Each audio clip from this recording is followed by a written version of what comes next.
começa a pregar com vida, começa a pregar com uma unção tão grande que a igreja em Corinto estoura em crescimento.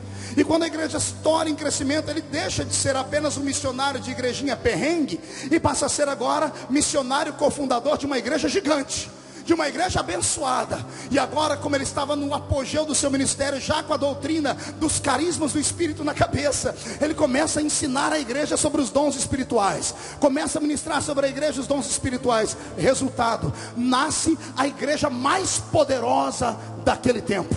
Uma igreja tão ungida que para entrar dentro do culto você tinha que pegar uma senha antes. Eu disse que tinha que pegar o que, igreja? Pergunte para quê? Para saber que hora que você podia profetizar.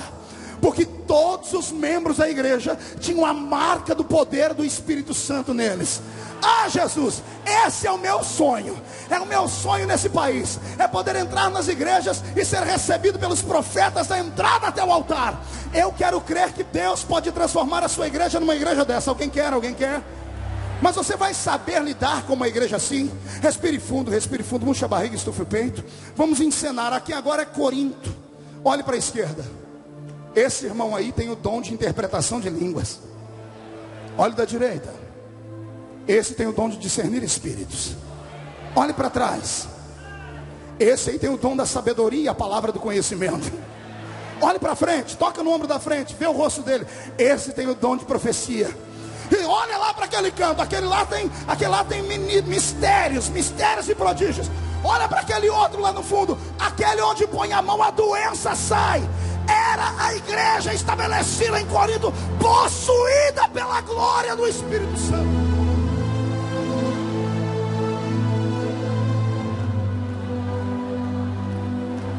Só que agora também nasce talvez o primeiro problema, que infelizmente atravessou os séculos e chegou nos nossos dias.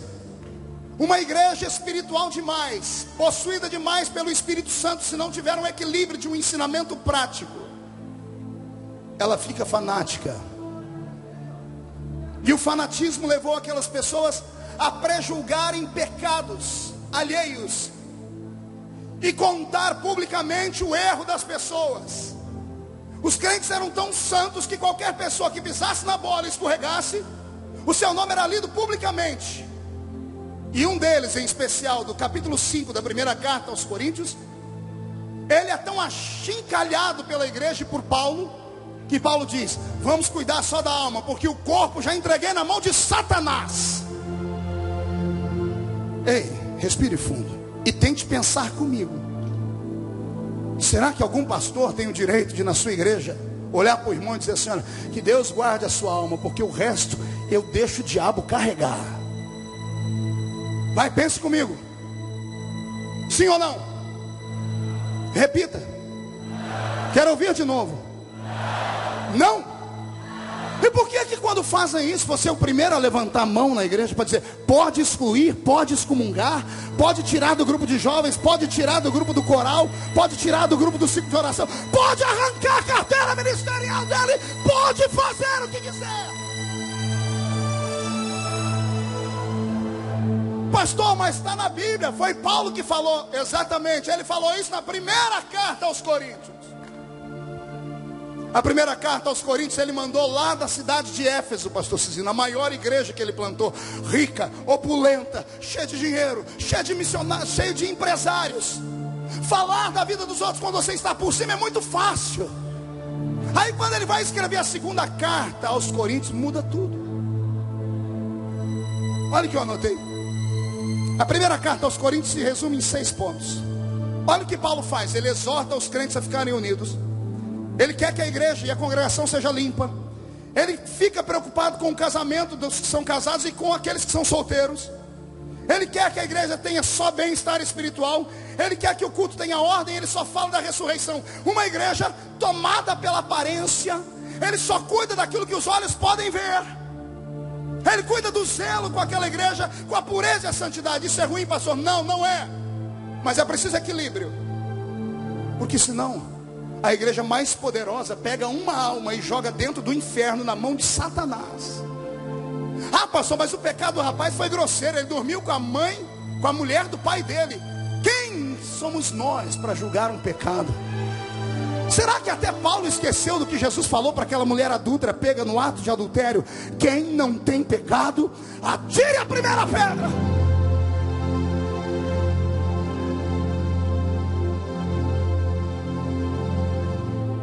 A primeira carta aos Coríntios é uma carta de bater.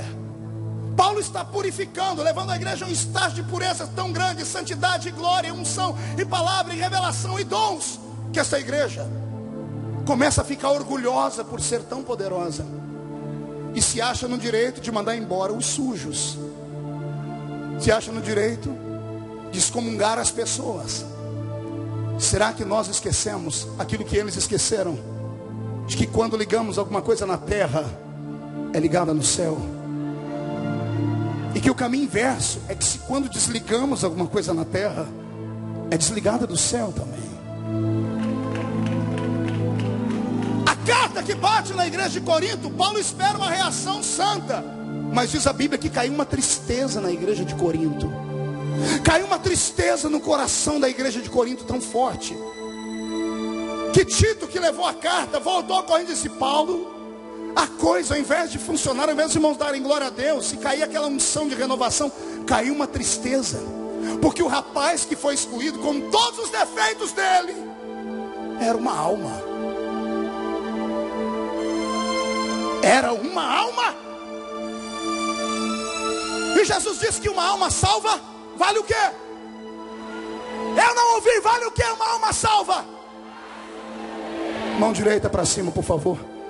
Agarre o ombro do seu irmão com força agora. Chacoalhe ele de novo. E diga: não toque em nenhum daqueles que Jesus salvou. Diga ao seu irmão: você não tem uma mão furada. Você não ficou 3 horas agonizando em uma cruz. Não acuse, ore, ore. Ora que melhora. Ora que Jesus transforma. Ora que Jesus faz. Ora que Ele movimenta.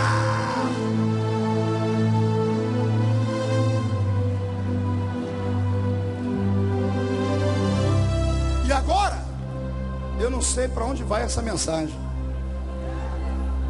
porque eu fui estudar a segunda carta aos Coríntios, pastor Silvio.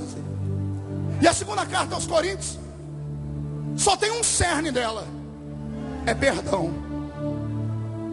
É perdão, restauração.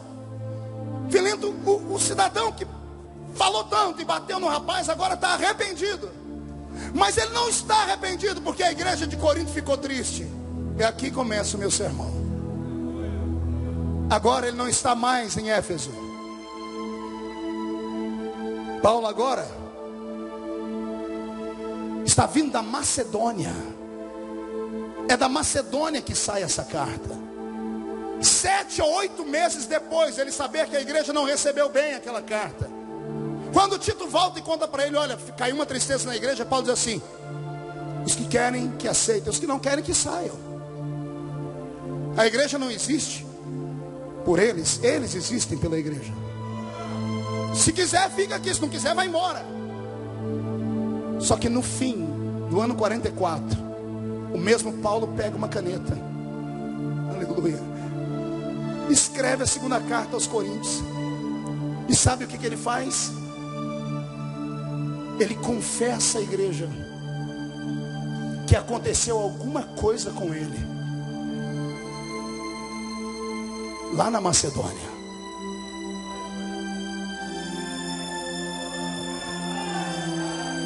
Aconteceu alguma tragédia com ele na Macedônia. Porque ele escreve assim: eu descobri que eu não sou um super-homem, meu bispo. Eu descobri que eu não sou tão forte. Não é que apareceu um mensageiro do diabo. Não é que eu descobri que eu também tenho um espinho na carne. E aqui é a parte mais gostosa do texto, porque os apologistas fazem de tudo para santificar a imagem de Paulo. Aí eles dizem que o espinho da carne dele era doença, que o espinho da carne dele era problema nos olhos. Por isso ele escreveu à igreja aos Colossenses: o amor de vocês por mim é tão grande que vocês, se pudessem, me dariam seus olhos. Começam a pensar que é doença na carne.